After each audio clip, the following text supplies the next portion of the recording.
Assalamualaikum warahmatullahi wabarakatuh.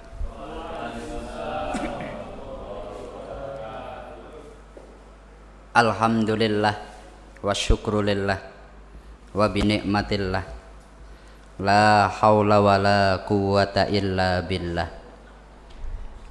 Alhamdulillahilladzi an'ama alaina bi ni'matil Islam wal iman. Alhamdulillahilladzi khalaqal mauta wal hayata liyabluwakum ayyukum ahsanu amala. Rabbi shrah li sadri wa yassir li amri wahlul 'uqdatam min lisani yafqahu qauli. Kepada yang kami muliakan segenap hadirin sekalian, wabil khusus kepada Yai Romli selaku Ketua MWC Batam Kota beserta seluruh jajarannya, yang kami muliakan segenap para yai jajaran Suriah MWC Batam Kota dan seluruh yang hadir pada kesempatan kali ini. Alhamdulillah, oleh Allah kita semuanya masih diberi satu nikmat, hingga pada malam hari ini kita semuanya bisa melanjutkan untuk tholabul ilmi, melanjutkan untuk kita membaca manaqib Syekh Abdul Qadir Al-Jailani. Mari kita awali kajian kita dengan kita bersama-sama membaca surat Al-Fatihah.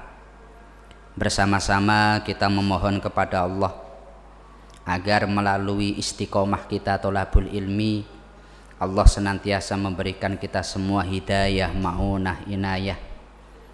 Yang dalam keadaan sakit, semoga oleh Allah segera disembuhkan. Yang dalam keadaan sulit, semoga oleh Allah segera dimudahkan. Dan semoga kita semuanya di akhirat nanti menjadi orang-orang yang mendapatkan derajat yang tinggi di surga firdausnya Allah. Amin, Allahumma amin. Al-Fatihah. A'udzu billahi minasyaitonir rajim. Bismillahirrahmanirrahim. Alhamdulillahi rabbil alamin. Arrahmanir rahim. Maliki yaumiddin. Iyyaka na'budu wa iyyaka nasta'in. Ihdinas siratal mustaqim. Siratal ladzina an'amta 'alaihim ghairil maghdubi 'alaihim waladdallin. Amin.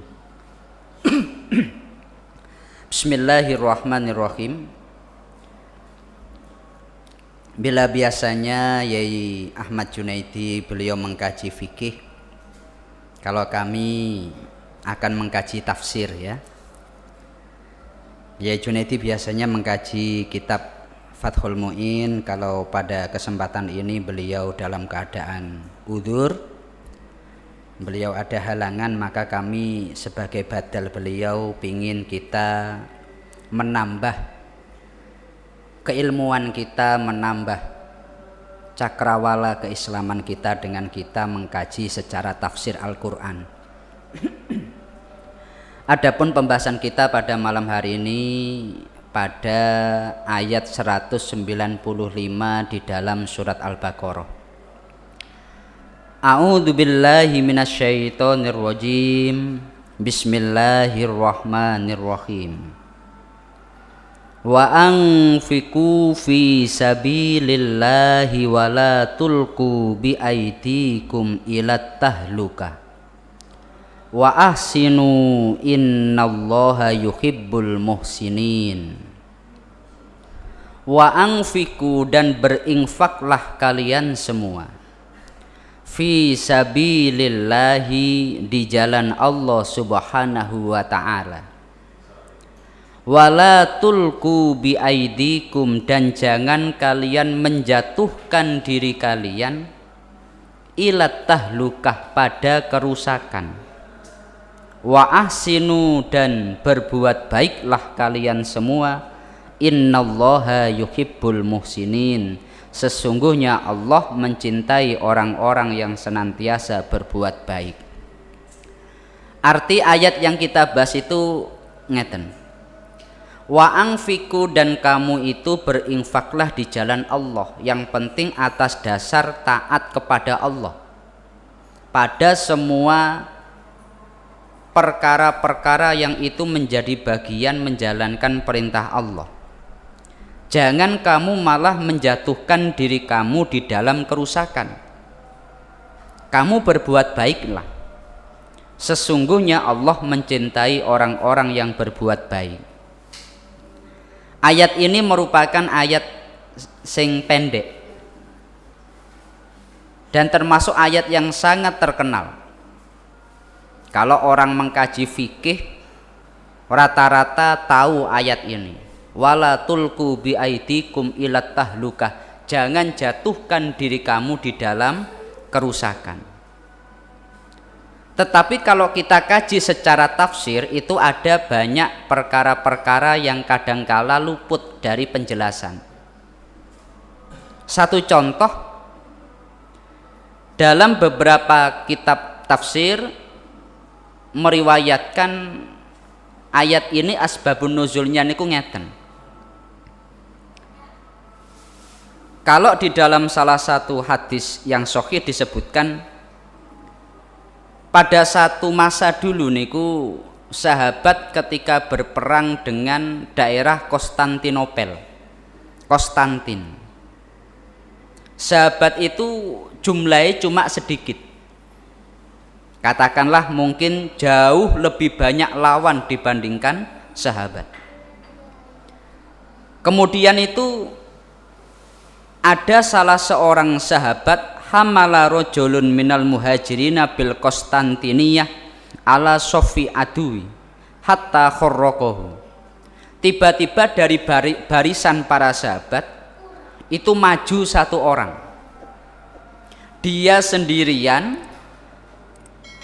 pasukan Islam diam, lawan itu di depan. Belum waktunya maju, ada seorang sahabat maju sendirian, menerjang lawan, dewean ngosak ngasih wong kafir. Tapi krono satu orang melawan ribuan orang, itu akhirnya mati.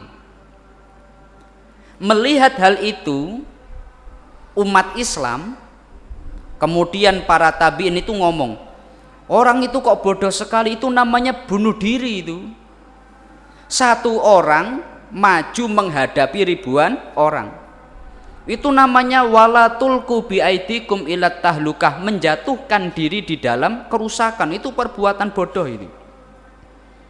Akhirnya ketika banyak orang ngomong demikian, ada seorang sahabat Ansor namanya Abu Ayyub.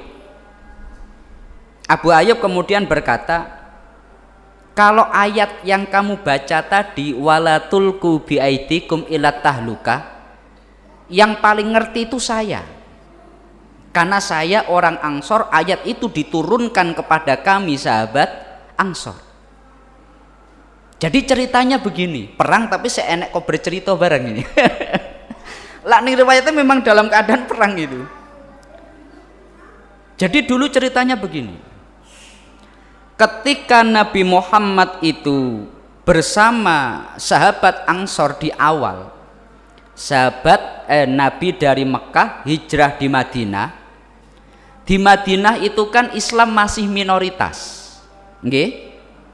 Awal-awal Nabi datang ke Madinah, Islam itu minoritas. Orang yang dia siap berjuang atas nama Nabi, atas nama Islam, itu hanya beberapa orang saja. Katakanlah pertama perjanjian dengan Nabi, baiat kepada Nabi 12 orang. Tahun berikutnya 60 orang. Setelah itu Nabi kemudian datang di Madinah. Jadi mungkin sekitar 100 lebih lah. Enggak sampai ribuan. Tetapi setelah Islam itu di Madinah lambat laun, Islam itu jadi besar. Tadinya Islam itu agama minoritas. Sekarang mayoritas orang di Madinah masuk Islam. Tadinya yang siap membantu Nabi itu hanya 1-2 orang. Sekarang hampir semua orang siap membantu Rasulullah. Sahabat itu awal-awal ketika membantu Nabi, mereka itu meninggalkan keluarga, meninggalkan harta. Keluarga ditinggal, sepenting Nabi. Harta ditinggal, sepenting Nabi. Tapi setelah Islam besar, sekian banyak orang yang siap berkorban kepada Nabi, sahabat-sahabat Ansor itu kemudian bisik-bisik ngomong, Islam sekarang sudah besar, yang membantu Nabi sekarang sudah banyak, mungkin saat ini sekarang kita waktunya untuk istirahat. Ayo kita sekarang ngurus keluarga, ayo sekarang kita ngurus harta kita, karena yang membantu Nabi sudah banyak. Maka kita mari wa kunna qad atharnahu alal ahlin wal amwal wal aulad. Ayo kita itu fanarji'u ila ahlina wa auladina fanuqimu fihima. Kita sekarang itu seumpama wis gak berjuang kepada Nabi, Nabi wis aman. Tapi akhirnya Allah menurunkan ayat ini, wala tulku bi aidikum ilat tahlukah. Jangan jatuhkan diri kamu di dalam kerusakan. Maka sahabat Abu Ayyub kemudian menjelaskan, fakanat at-tahlukah fil iqamah fil ahli wal mal wa tarkil jihad. Jadi yang dimaksud kerusakan pada ayat itu adalah ketika kami menghentikan kebaikan kami menjaga Rasulullah, berjuang kepada Rasulullah, kami sekarang kembali mengurusi harta ataupun keluarga. Gambaran sederhananya ngeten, enek masjid, sakdurunge enek masjid itu masyarakat ayo kita mendirikan masjid. Kemudian ada katakanlah 60 orang atau 10 orang yang menjadi bibit awal dari berdirinya masjid. Mereka pontang-panting mati-matian bagaimana masjid itu jadi baik, jadi besar. Lambat laun masjid jadi besar, masyarakat itu jadi banyak. Setelah masjid besar, masyarakat banyak, keuangan jadi lancar. Katakanlah 10 orang tadi atau 60 orang tadi berpikir, wes saiki masjid wis iso mlaku dhewe, ayo kita ngurus keluarga kita lah, ayo kita ngurus harta kita. Maka Allah menurunkan ayat ini, wala tulku bi aidikum ilat tahluka. Jangan kamu jatuhkan diri kamu di dalam kerusakan. Maksudnya pripun? Sahabat tadi itu dia dari awal memiliki satu pondasi kebaikan menjadi Ansor, penolong Rasulullah. Tapi sekarang dia ingin menghentikan status itu dengan dia ngurusi keluarga utawa ngurusi harta. Sampeyan ketika katakanlah menjadi pengurus masjid dari awal, saiki masjid gede, kemudian sampean wis aku selerenya apa masjid wis iso mlaku dhewe. Sampean berarti menghentikan status sampeyan yang tadinya sebagai orang yang memperjuangkan masjid, saiki wis pensiun. Lah orang yang seperti inilah yang dikritik oleh ayat ini. Satu contoh umpamine sampean nggak ada anak, anake sampeyan iku gak iso maca Quran, gak iso sholat. Kemudian sampean berpikir, wah aku harus berjuang bagaimana anakku iso maca Quran, iso sholat. Kemudian sampean itu berjuang mati-matian, anake akhirnya karena perjuangan sampeyan saiki iso maca Quran, saiki iso sholat kanthi apik. Tapi setelah itu sampean berpikir, anakku wis gak tak urui wis iso maca Quran dhewe, wis gak tak kongkon saiki wis iso salat dhewe, wis lak ngono gak usah tak urui meneh, wis gak usah tak kongkon meneh.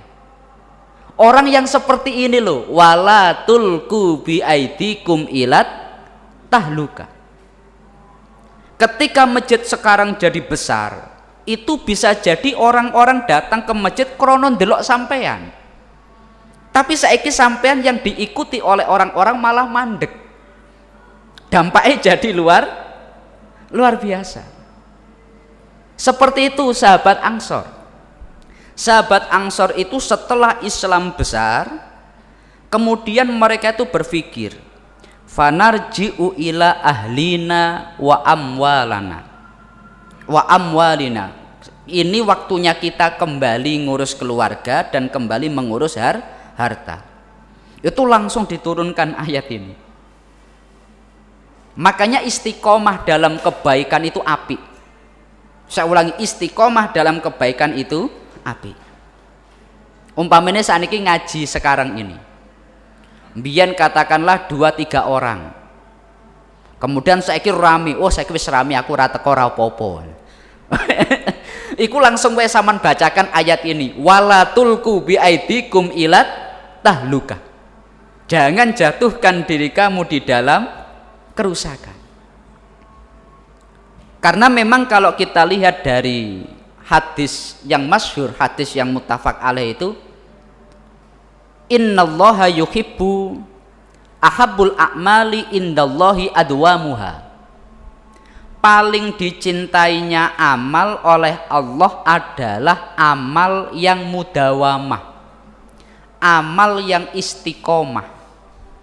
Wa ingkolla, meskipun sitik.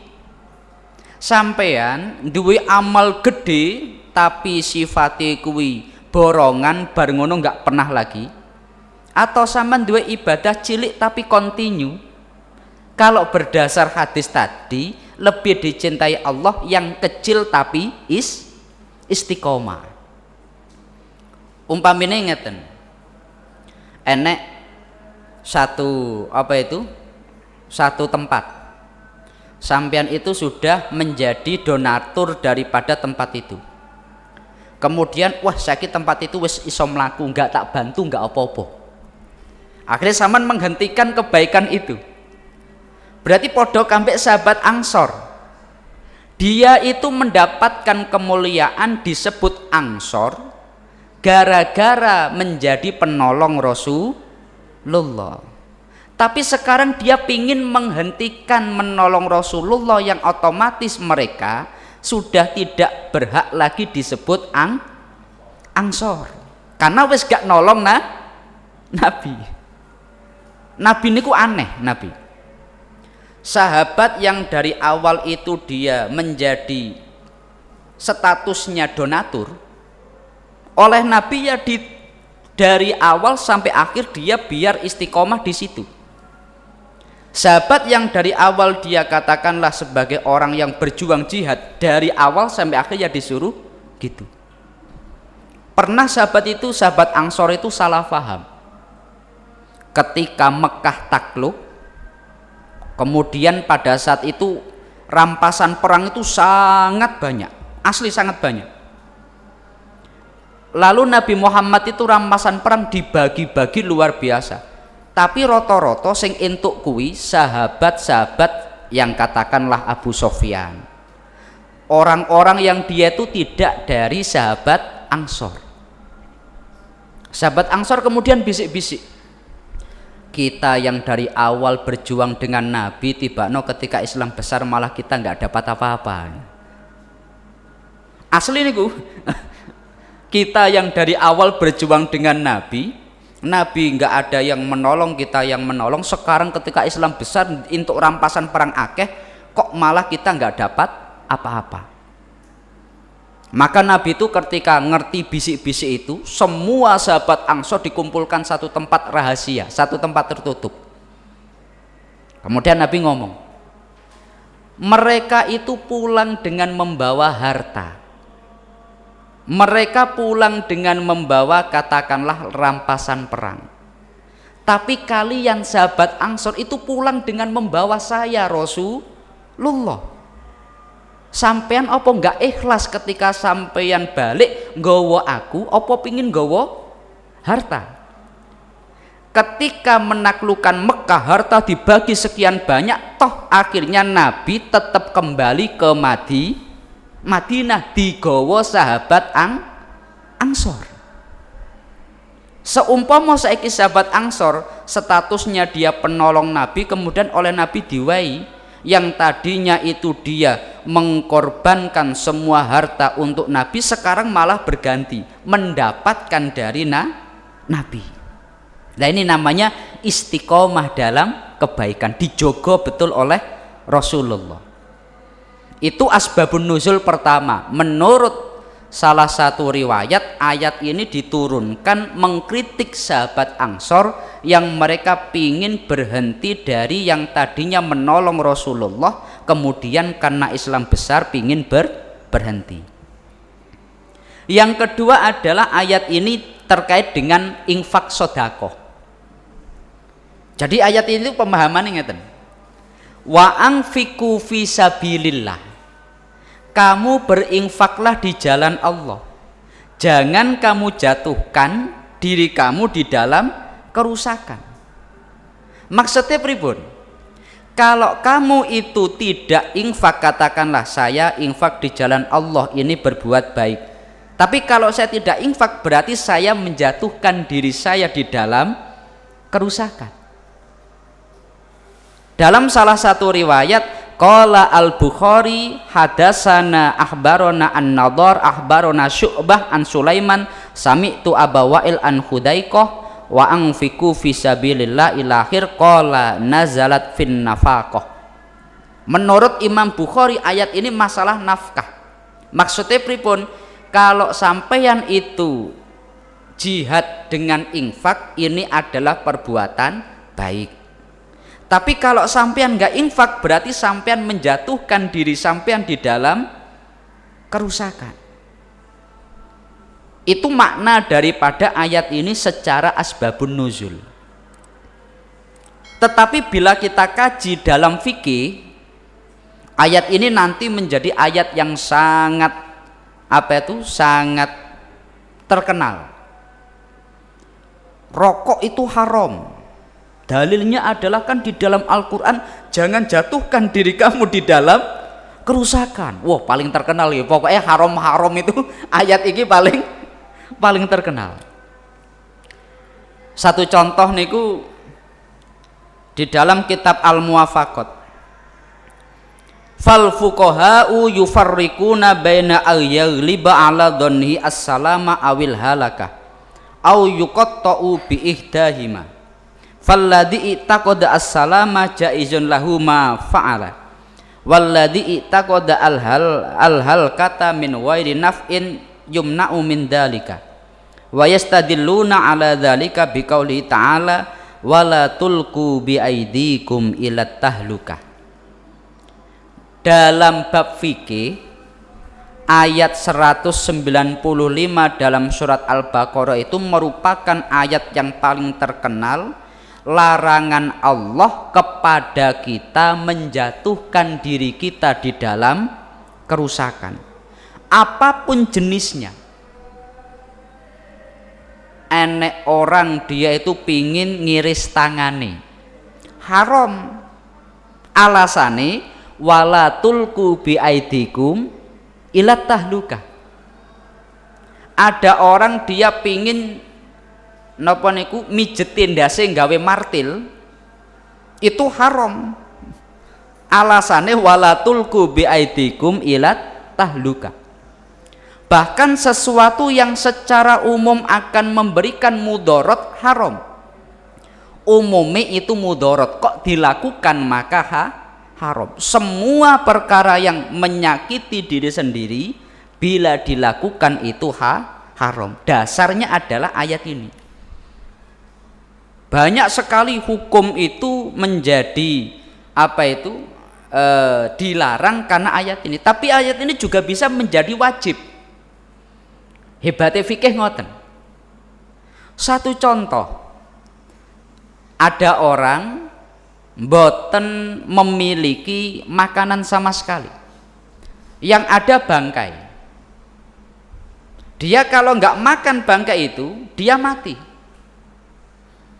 Maka di dalam kitab disebutkan kamu harus makan bangkai ini, jangan kamu tidak makan. Dasarnya wala tulqu bi aidikum ila tahlukah. Sesuatu yang tadinya haram berdasarkan keadaan darurat, didasarkan ayat ini malah jadi wajib. Jelas ya? Lah niki kalau kita lihat niku melalui ayat-ayat inilah, ayat-ayat seperti ini. Kalau kita lihat niku barokai. Islam itu termasuk daerah yang kalau mayoritasnya Islam, daerah itu sangat minim sekali orang itu bunuh diri. Sak enek-eneke tapi itu sangat minim sekali. Coba kalau kita perbandingkan, katakanlah Amerika, katakanlah Jepang, katakanlah Korea, yang dianggap negara maju, yang dianggap negara modern. Tapi sama lihat tingkat bunuh diri di negara itu sangat tinggi. Megawe gagal frustasi daripada nanggung masalah, lebih baik bunuh diri beres. Banyak sekali itu. Sampai neng Jepang itu sampai enek napa niku hutan khusus untuk tempat bunuh diri. Tapi kalau di negara Islam rata-rata enggak enek. Sak keras-kerase cobaan itu tetap kalau menyakiti diri sendiri haram. Bahkan sampai enek satu kaidah, Allah tidak akan membebankan satu masalah melebihi batas kemampuan hamba. Oh, masalah ini tetap aku iso ngatasi. Tapi melalui ayat-ayat ini barokah itu kita bisa melihat kalau kita membandingkan antara daerah Islam sama daerah di luar Islam. Jelas ya? Jadi ayat ini kalau secara asbabun nuzul, pertama adalah mengkritik sahabat Ansor. Sahabat Ansor itu mereka awalnya pingin menjadi penolong Rasulullah. Namun setelah Islam besar, mereka melihat, wah saiki sing membantu Nabi banyak lah. Saya sekarang pingin fokus keluarga ataupun harta. Allah malah menurunkan ayat ini. Jangan kamu hilangkan status kamu sebagai sahabat Ansor. Bangunan pondasi kebaikanmu jangan kamu hentikan. Sampean lak duwe satu perbuatan baik, amal baik yang saman wis istiqomah. Kalau saged jangan dihentikan. Umpamane manakib. Kalau bisa jangan dihentikan. Apalagi orang-orang yang menjadi pondasi awal, la iso ojo berhentilah sampean berhenti, sampean sebutkan walatul kubi aidikum ilat tahluka. Ketika kita itu memiliki kebaikan, selama kita pada kebaikan itu kita akan mendapatkan julukan sebagai ahli itu. Satu contoh, dari awal jenengan niku ahli manakib, maka sampean itu ya akan mendapatkan status orang yang ahli manakib. Lah niku maksud dari hadis Nabi, ahabbul a'mal ilallahi adwamuha. Yang kedua, ayat ini adalah berkaitan dengan masalah infak atau nafkah. Ketika seseorang dia itu menginfakkan hartanya di jalan Allah, itu kebaikan. Tapi bila dia tidak menginfakkan hartanya, berarti dia menjatuhkan dirinya di dalam kerusakan. Kemudian ayat ini dilanjutkan dengan wa ahsinu lan gawe bagus sapa sira kabeh dan berbuat baiklah kalian semua. Innallaha yuhibbul muhsinin. Sesungguhnya Allah mencintai orang-orang yang senantiasa berbuat baik. Makanya kalau kita lihat di dalam napa niku hadis Nabi itu, salah satu dosa yang paling besar setelah orang itu syirik kepada Allah adalah yang bunuh diri. Karena menyakiti diri sendiri. Nabi mencontohkan paling besar-besarnya dosa besar setelah syirik itu adalah orang yang dia katakanlah ngombe racun untuk membunuh dirinya sendiri, nyeblok toko gunung untuk membunuh dirinya sendiri. Bentuk menyakiti diri sendiri itu mboten angsal. Ketika kita katakanlah memiliki badan, lah ini tapi nanti sudut pandangnya beda, Kok contohnya masalah rokok nih. Ada nggak dokter yang mengatakan rokok itu berdampak negatif pada tubuh? Wonten nggih? Banyak. Ada nggak yang mengatakan rokok itu memiliki dampak positif pada tubuh? Oh, banyak.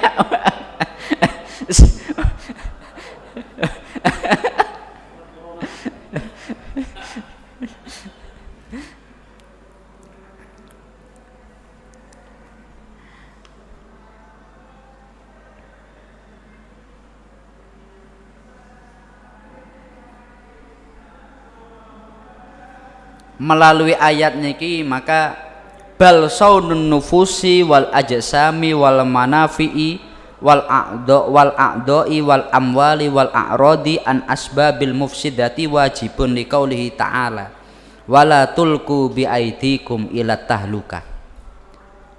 Melalui ayat ini maka niku secara fikih orang itu wajib menjaga jiwanya, wajib menjaga badannya, wajib menjaga kemanfaatan, wajib menjaga harta, wajib menjaga harga diri atau kewibawaan.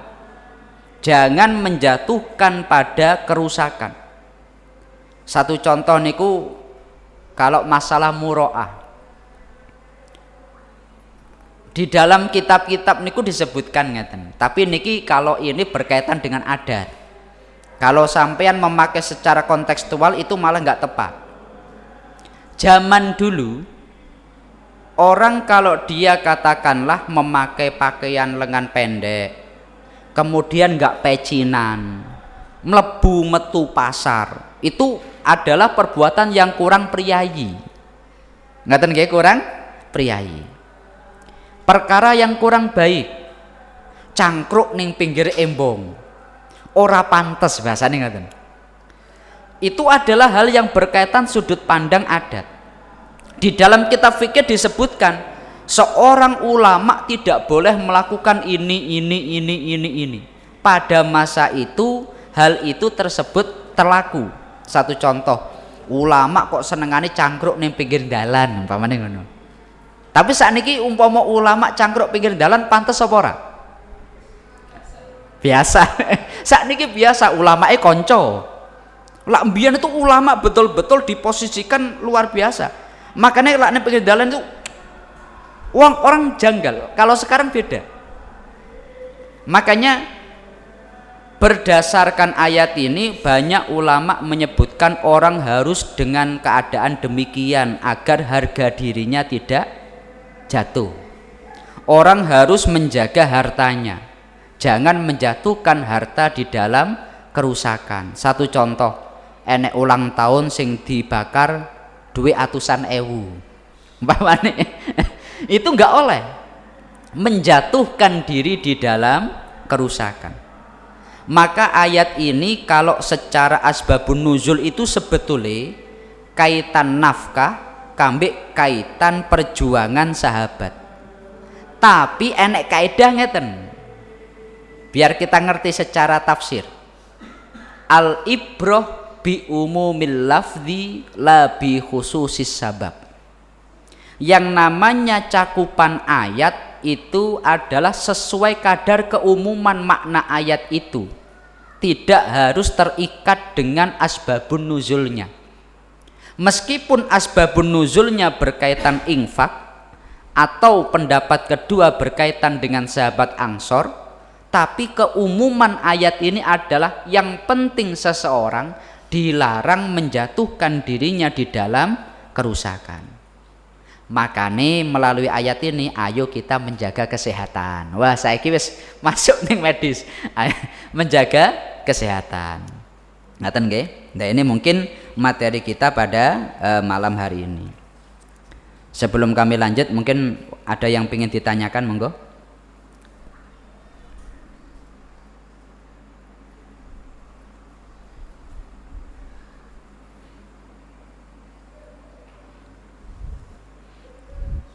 Wonten yang ingin tanyakan?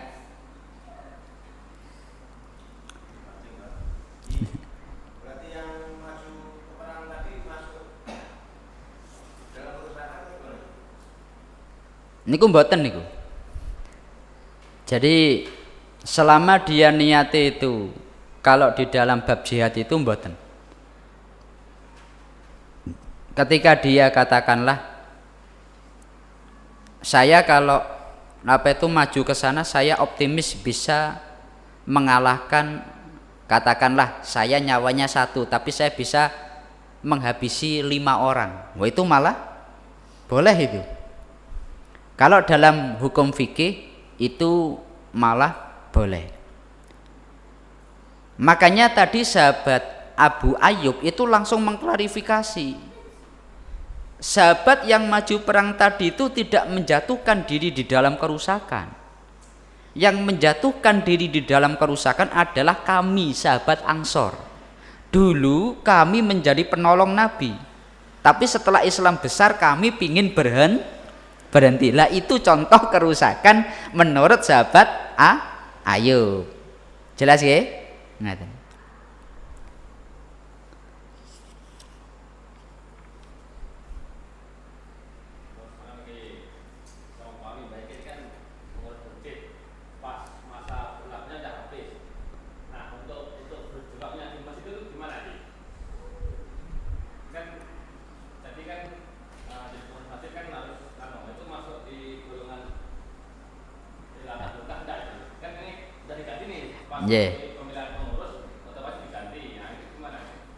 Lah baikin itu ngabdine ning pengurus apa ning Gusti Allah.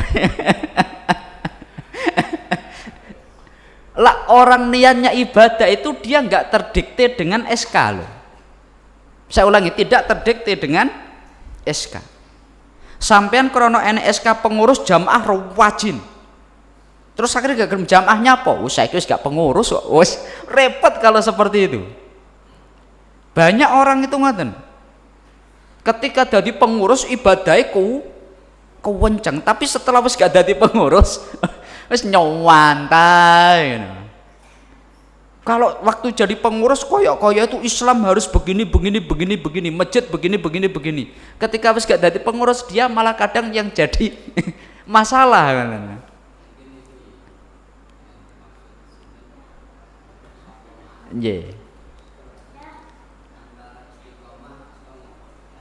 Oh. Istiqomah atau nggak mau diganti.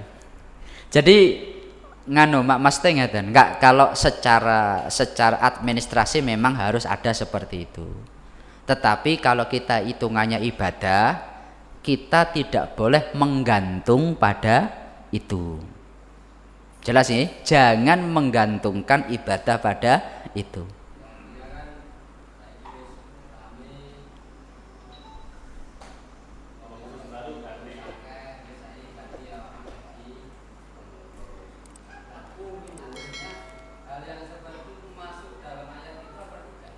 Lah itu krono dia regenerasi atau dia pingin berhenti.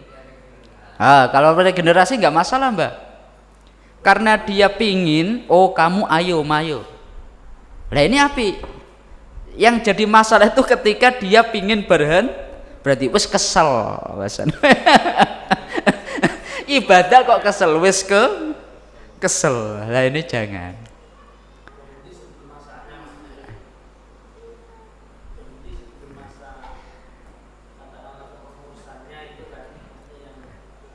Jadi bukan, Mas ngeten. Kalau sampeyan duwe kebaikan yang sudah sampeyan tata dari awal, sampeyan perjuangkan dari awal, kalau bisa jangan menghentikan kebaikan itu. Ngoten. Jadi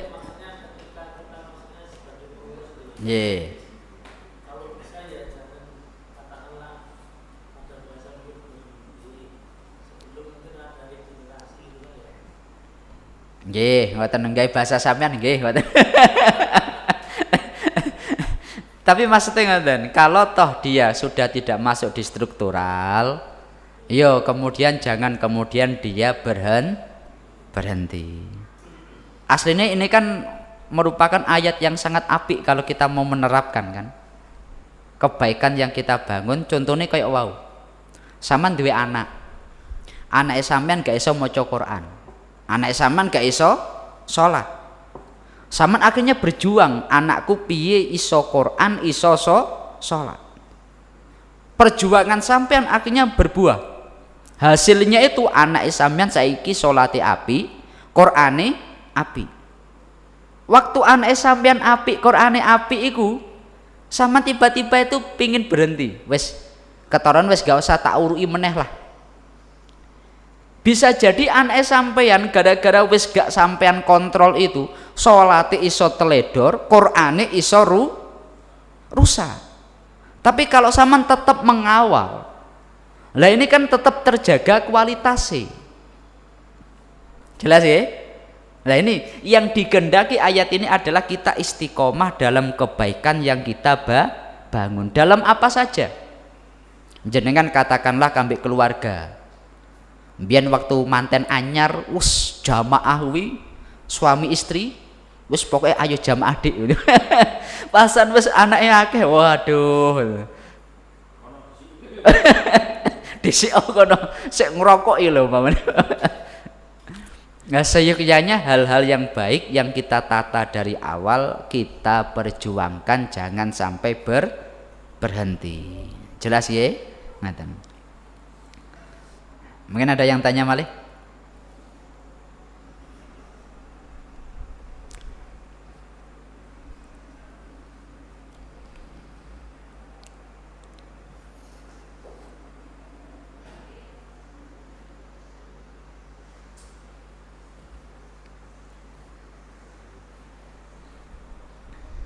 Kalau dari riwayat yang lain, karena kalau dari contohnya tafsir Ibnu Katsir itu memang namanya tafsir bil ma'thur, tafsir yang mentafsirkan satu ayat dengan pokoknya riwayat, iso dengan ayat yang lain atau dengan riwayat hadis ataupun dengan riwayat para sahabat. Dalam riwayat yang lain itu ngeten, laisa dzalika fil qital innama huwa fin nafaqah antamsaka biyadika an nafaqati fisabilillahi wala tulqu biyadika ila tahluka.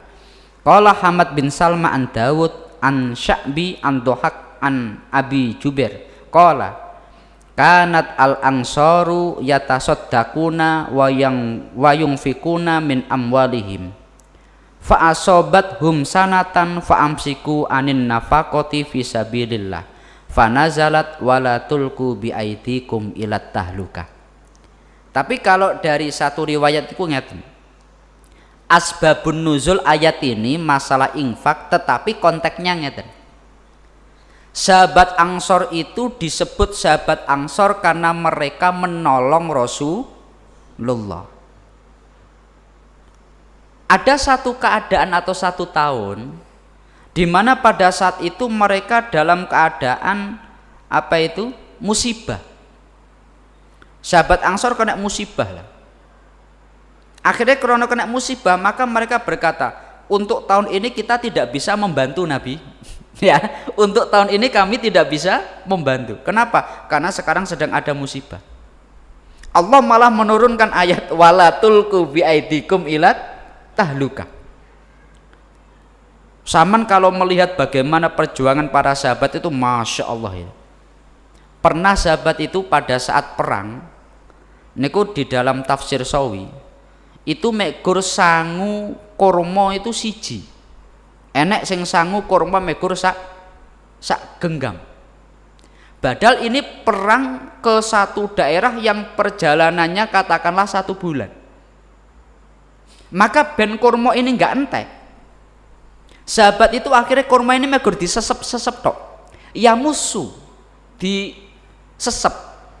Bar sesep ngombe, bar sesep ngombe, sampai itu pingin enak sing mangan godong dan sebagainya. Kenapa? Karena sahabat itu mereka berusaha agar tidak menjadi beban daripada yang lain. Sahabat, katakanlah sahabat sing mereka nggak punya apa-apa, mereka tetap ingin memberikan kontribusi kepada Islam.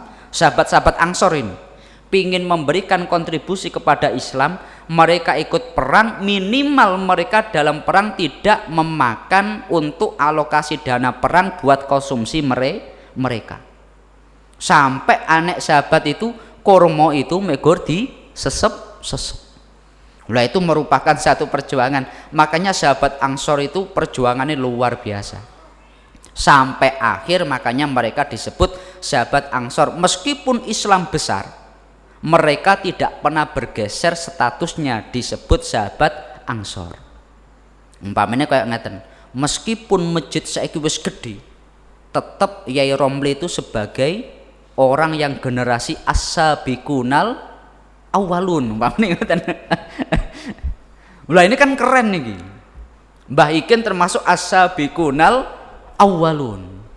Yang lain itu setelah Mbah Ikin. Tapi lah Mbah Ikin wis mandek. Aku mbiyen tau nang masjid kono. Tapi saiki wis moh nyapa? Wis akeh wonge. Lah ini walatulku bi aidikum ilat tahluka.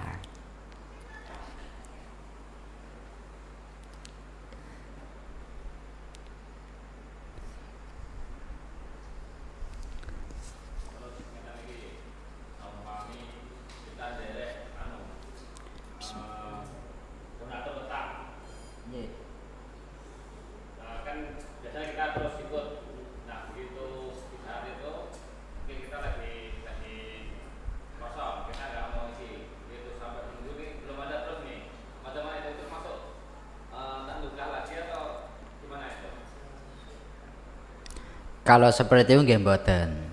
Jadi ayat niku contohnya di dalam ayat yang lain. Wa yas'alunaka madza yunfiku qulil apa itu? Qul ma anfaqtum min khairin falil walidaini wal aqrabina wal yatama wal masakin sampai seterusnya. Jadi sahabat itu tanya, wa yas'alunaka madza yunfikun. Nabi kami itu infaknya ke siapa? Maka ada selipan jawaban. Kul ma anfaqtum min khairin, apa yang kamu infakkan dari kebaikan. Falil walidaini wal aqrabina wal yatama, berikan pada kedua orang tua, kerabat dan seterusnya. Tapi poinnya adalah kul ma anfaqtum min khairin. Di situ diartikan dengan sesuatu yang lebih daripada nafkah wajib kita.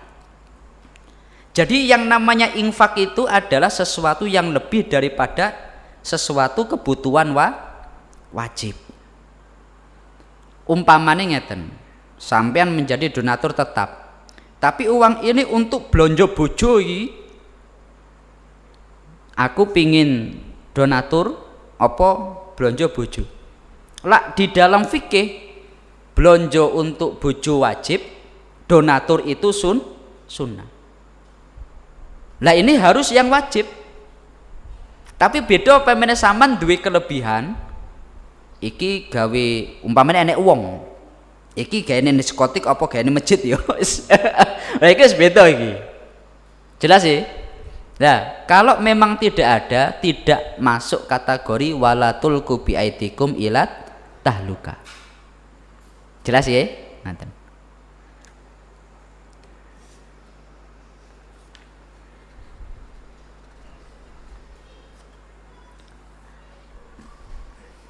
Makanya mari melalui ayat ini kita berusaha untuk istiqomah kebaikan-kebaikan kita. Jenengan kalau bisa umpamane ning omah duwe wiritan apa sing istiqomah. Umpamane sik durung duwe kegiatan sing istiqomah, ndang-ndang golek sing istiqomah. Kalau kita sudah punya satu kebaikan yang itu kita menatanya dari awal, jangan dihentikan. Kenapa? Karena ketika kita niat menghentikan itu malah koyoke api, tapi aslinya itu adalah kerusakan. Saiki dadi gede, iso wae gede itu krono wong-wong itu milu sampean. Lah sampean yang diikuti saiki malah mandek. Sing lainnya kok malah ikut-ikutan mandek. Jelas nggih? Dadi wah, saiki wis rame, gak usah tekonya apa wis enek wong liyane. Ini malah jangan. Enek generasi baru. Makanya ngeten, sampean lihat niku. Kebanyakan kalau orang dari pesantren, dia punya pondok besar lah, dia pingin tetap disebut sebagai santri, bukan kiai. Orang kalau dari pesantren, dia dari awal dia kalau santri artinya mencari ilmu. Kalau dia disebut kiai, koyok-koyok yang memberikan ilmu. Lah dia pingin wes pokoknya aku selamanya santri ya tetap santri ben istiqomah di jalan tolabul ilmi. Kata kiai-kiai gede itu tetap dia merasa sebagai santri. Di Lirboyo niku semua kiai-kiai ini niku ngaku kami ini santri ini Mbah Yai Sepuh, nggak enak sing kiaimu nggak enak. Jadi yai-yai pun merasa sebagai santri. Biar apa? Istiqomah di dalam kebaikan. Statusnya berarti kalau sampean aku dari awal aku santri, aku dari awal aku majelis, aku dari awal sholawat, sampean akan istiqomah dengan status itu. Tapi lah statusnya ra jelas, repot iki, angel tuturane iki. Saiki umpamane contoh, saiki seneng sholawatan, besok mau sholawatan ganti dzikir, besok mau dzikir ganti poso. Ya api-api tapi nggak istiqomah, kan malah statusnya ra jelas ini. Tapi beda kalau dia dari awal katakanlah dia seneng, katakan manakib, seneng sholawat, seneng dzikir, oh dia ahli sholawat, dia ahli dzikir. Jelas ya? Nah niki salah satu hikmah daripada ayat yang kita bahas. Nggih? Oh nggih. Oh, sahabat Ansor itu apa? Jadi gini, sahabat Ansor itu adalah sahabat yang menjadi penolong Nabi yang tinggal di Madinah. Ya. Jadi di Madinah orang-orang yang menolong Nabi itu disebut sahabat Ansor. Ansor itu artinya penolong. Jenengan dados Ansor artinya sampean penolong. Ojo malah sing njaluk ditolong.